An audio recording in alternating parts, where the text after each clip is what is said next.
Hello అండి. Hello. ఏపీలో next ఎవరు సీఎం అయితే బాగుంటుంది అనుకుంటున్నారు? నెక్స్ట్ వైఎస్ జగన్మోహన్ రెడ్డి అయితే బాగుంటారు అనుకుంటున్నాను. ఎందుకని జగన్ గారు అనుకుంటున్నారు? ఆయన ఇచ్చే సంక్షేమ పథకాలు ప్రతి కుటుంబానికి అందుతున్నాయి. అందుకని ఏ మధ్యలో దళారీలు లేకుండా, ఏ కమిటీలు లేకుండా డైరెక్ట్ అక్కడ బటన్ నొక్కడం, ఇక్కడ మనకు క్రెడిట్ అవ్వడం మన అకౌంట్లో. అందుకనే జగన్మోహన్ రెడ్డి అనుకుంటున్నాను. సో అంటే జగన్ గారి పాలనలో మీకు ఏం నచ్చింది బాగా? నాకేం నచ్చింది అంటే, నేను ఒకప్పుడు ఇంగ్లీష్ మీడియం అండి. మా ఫ్రెండ్స్ నాకు తెలిసి మా గ్యాంగ్లో ఒక 4-5 తెలుగు మీడియం చదువుకున్నారు. బట్ ఈరోజు ఒక 10 మంది గ్యాంగ్ ఉంటే దాంట్లో అందరూ ఇంగ్లీష్ మీడియం చదువుకుంటున్నారు. నాడు నేడు ప్రోగ్రామ్ దాకా స్కూల్ మారిపోయినాయి, నాడు నేడు ప్రోగ్రామ్ హాస్పిటల్ మారిపోయినాయి. పేదలకి ఇది కాకుండా ఇంకేం కావాలండి? 4 బిల్డింగ్లు 4 రోడ్లు వేస్తే కాదు కదా. పేదలకు కావాల్సింది ఏంటంటే ఇంగ్లీష్ మీడియం రావాలా, స్కూళ్ళు బాగుపడాలా, హాస్పిటల్స్ బాగుండాలా. ఇవి ఉంటే పేదలకు సరిపోయిద్ది. అంటే ఇంతకుముందు గవర్నమెంట్తో పోలిస్తే ఎలా ఉందంటారు? ఇంతమంది గవర్నమెంట్ పోలిస్తే ఇప్పుడైతే బెటర్ అండి. ఎందుకంటే ప్రతి కుటుంబం ఆనందంగా ఉంది. అదే కరోనా టైంలో అయితే సంక్షేమం ఫుల్గా అందింది. అందుకనే బీ హ్యాపీ ప్రజలందరూ. సో అంటే ఇచ్చిన హామీలు నెరవేర్చలేదనేసి కొంతమంది అంటున్నారు.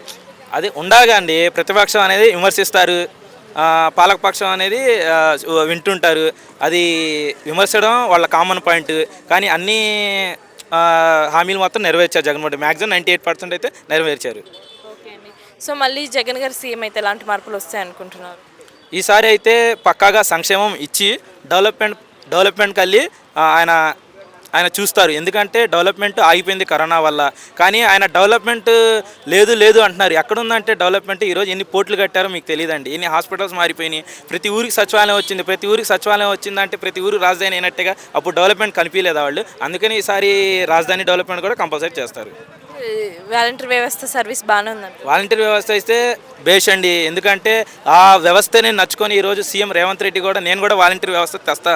ఎందుకంటే గవర్నమెంట్ కానీ తెలిసిద్ది అసలు మనం ఎంతమందికి ఇస్తున్నాం, ఎంతమంది బెనిఫిషరీస్ ఉన్నాయి, ఏ ఎమ్మెల్యేకి ఎంత ఇస్తున్నాం అని తెలిసిద్ది. ఎందుకంటే మీరు ఒక సీఎం ప్రజల కోసం చేస్తున్నారు కానీ ఎమ్మెల్యేల కోసం చేయట్లేదు కదా. ఎమ్మెల్యేలు ఏంటంటే జస్ట్ మనం ఎన్నుకున్నాం.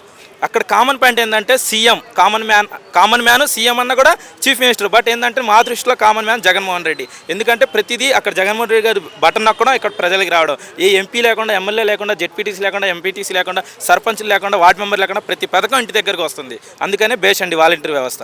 సో వాళ్ళ సిస్టర్ కాంగ్రెస్ పార్టీలో చేరి జగన్పై విమర్శలు చేయడం ఎలా ఉందంట? ఆమె కూడా సీఎం సీట్ కావాలంటుంది. దానికోసం ఆమె ఏ పార్టీలోకి వెళ్ళినా కూడా జగన్మోహన్ రెడ్డికి ఇబ్బంది ఏం లేదు. ఎందుకంటే జగన్మోహన్ రెడ్డికి ఆల్రెడీ చాలా బ్యాక్గ్రౌండ్ ఉంది. దాంట్లో కాంగ్రెస్ కలిసి వచ్చినా, బీజేపీ కలిసి వచ్చినా, సిపిఎం, జనసేన, టీడీపీ ఏ కలిసి వచ్చినా కూడా జగన్మోహన్ రెడ్డి కంపల్సరీ సీఎం అవుతాడు. షర్మిల కాంగ్రెస్లో చేరినా, తర్వాత బీజేపీలో చేరినా, టీడీపీలో చేరినా కూడా జగన్మోహన్ రెడ్డికి పొరపాటున ఏం కాదు. అసలు దాంట్లో డౌటే లేదు. ఎన్ని సీట్లు రావచ్చు అంటారు? నా అంచనా ప్రకారం 100 నుంచి 120 సీట్లు పక్కా అయితే వస్తాయండి.